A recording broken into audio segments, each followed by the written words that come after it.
It's 1932. Neil Armstrong is on his way to his first plane race. Little did he know at 2 years old that this race would change his life forever. 12 years later, Armstrong is now attending flight lessons at Wapakoneta Airfield. He started flying before he was even able to drive. At 16 years old, he would receive a student flight certificate. Ever since that day that he saw the rays, he dreamed of exploring the skies and its many adventures. Okay, so who can tell me what this is? It's a flight recorder, sir. Very good, Neil. Can you tell me what another name for this is? A black box. Good. Next we will be learning about. Fast forward to Armstrong's college days. He had attended college under the Holloway Plan.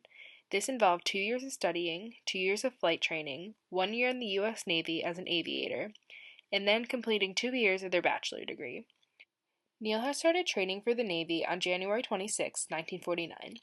His flight training had lasted almost 18 months until he was notified that he was a fully qualified naval aviator. During his time in the Navy, he would experience 78 missions in the Korean War and will receive many medals, including a Gold Star. In 1952, Armstrong left the Navy and became a junior lieutenant in the U.S. Naval Reserve. He remained in the reserves until 1960, but toward the end of his lieutenant days, he would start to get involved with NASA. At the start of Armstrong's astronaut career in 1958, he would be chosen for many different space projects before he started the Apollo program. It is Armstrong's first day at Edwards Air Force Base.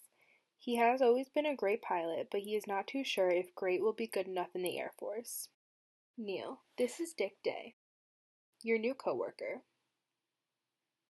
He is going to teach you everything you need to know here at Edwards. Neil, I have heard so much about you. Now listen, I have been in this business for 37 years. I will teach you everything that you need to know and more. Now, shall we start flying?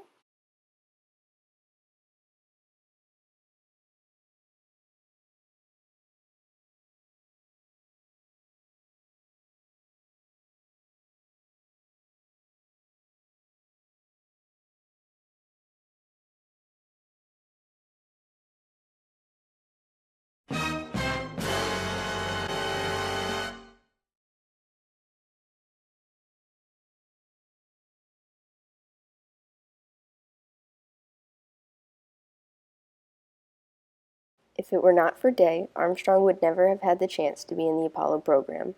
Neil was always very talented, but the Apollo 11 program was what really made Armstrong's name. As time got closer to Apollo 11 takeoff day, there was a meeting of NASA members who discussed the order of the 3 men stepping on the moon. They came to the conclusion that Armstrong would be the first man on the moon. He was chosen because of his selflessness, as he did not care whether he was the first or the last man on the moon, but cared about the adventure and exploration that came with it. Although Armstrong had been into space many times before, he was still very nervous, mainly because he was about to be the first person ever to set foot on the moon. All right, is everyone ready? 10-4. Okay, and 3, 2, 1.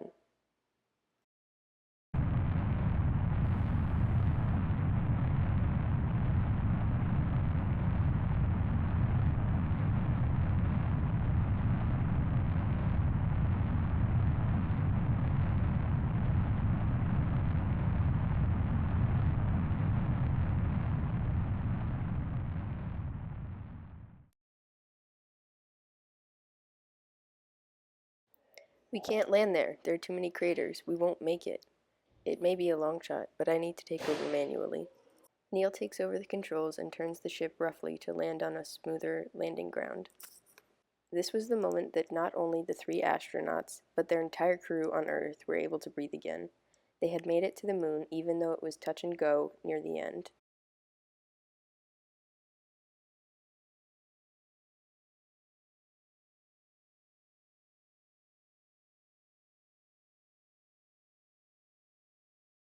That's one small step for man, one giant leap for mankind.